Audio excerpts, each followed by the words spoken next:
ওই হারামজাদারা বিকৃত করে লিখেছে যে আমি নাকি কিছুই মানতে চাই না। ওই হারামজাদারা বিকৃত করে লিখেছে যে আমি নাকি কিছুই মানতে চাই না। রাজনৈতিক স্বাধীনতা, বক্তব্যের স্বাধীনতা, এটা আপনারা যারা বাইরে আছেন আপনারা কিন্তু অর্জন করেন নাই। এই অর্জন আমরা করেছি। আমরা বুকের তাজা রক্ত ঢেলে দিয়ে অনেক দিন জেলে থেকে জেলে পচে পরিবারকে ধ্বংস করে দিয়ে আমরা কিন্তু কথা বলার অধিকারটা আদায় করেছি। সুতরাং আমাদের কথা শুনুন, আমাদের কথা বোঝার চেষ্টা করুন। নির্বোধরা আমার কথা বুঝবে না। আমি আবারও বলি, দেশে কিংবা বিদেশে যারা নির্বোধ আছে তারা আমার কথা বুঝবে না। আমি বলেছিলাম কথাটা ছিল এরকম যে এই সরকার কলমের খোঁজা দিয়ে যেটা লিখে দেবে সেইটাকে আমরা কারেকশন করব, রাজনৈতিক দলগুলো মিলে ঐক্যমতে আসব, তারপরেই আমরা সেটাকে মানব, এর আগে নয়। আর এটাকে ওই হারামজাদারা বিকৃত করে লিখেছে যে আমি নাকি কিছুই মানতে চাই না।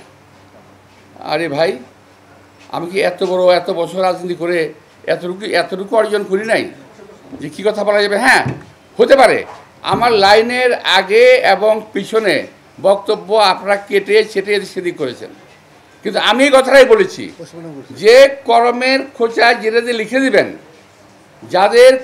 যারা কেউ কখনো রাজনীতি করেন নাই, এমনকি যারা দেশের নাগরিকও না, তারা যারা লিখে দিবেন সেটাই যে আমরা মানব সেটা না। আমরা এটাকে কারেকশন করব, কারেকশন করে তারপরে আমরা এটাকে পাবলিশ করবো এবং আমরা মেনে নেব, কিন্তু তার আগে নয়। ওনারা বললেন যে মির্জা আব্বাস সাহেব মানতেই চান না, আর একজন ফ্রান্সে বসে বলতেছেন উনি তো বড় স্বৈরাচার।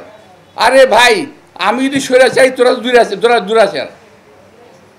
আমি স্বৈরাচারকে তাড়িয়েছি, আমরা স্বৈরাচারকে তাড়িয়েছি, একবার না কয়েকবার। আমরা 90-এ এরশাদের বিরুদ্ধে এরশাদকে তাড়িয়েছি এবং 90-91 এরশাদ চলে যায়নি।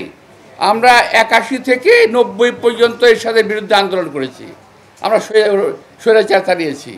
আমরা 17 বছর হাসিনার বিরুদ্ধে লড়াই করেছি, আমরা স্বৈরাচার তাড়িয়েছি। আর আপনারা বলেন ওই আপনারা কেউ আমেরিকা, কেউ ফ্রান্স বৈশা সব করে ফেলাইছেন, আমরা বসে ঘাস কাটছি ঢাকা শহরে।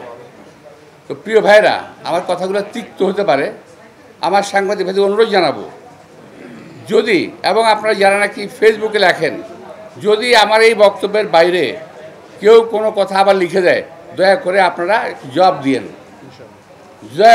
জবাব দিয়ে সত্যি কথা বলেন।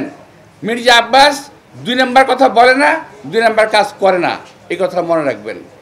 আরেকটা আছে, এই আমেরিকাতে প্রয়োজনে থাকে, আমি খুব আশ্চর্য হয়ে যাই জানেন, আমেরিকা থাইকা এত সুন্দর বাংলা গালি কেমনে শিখলো।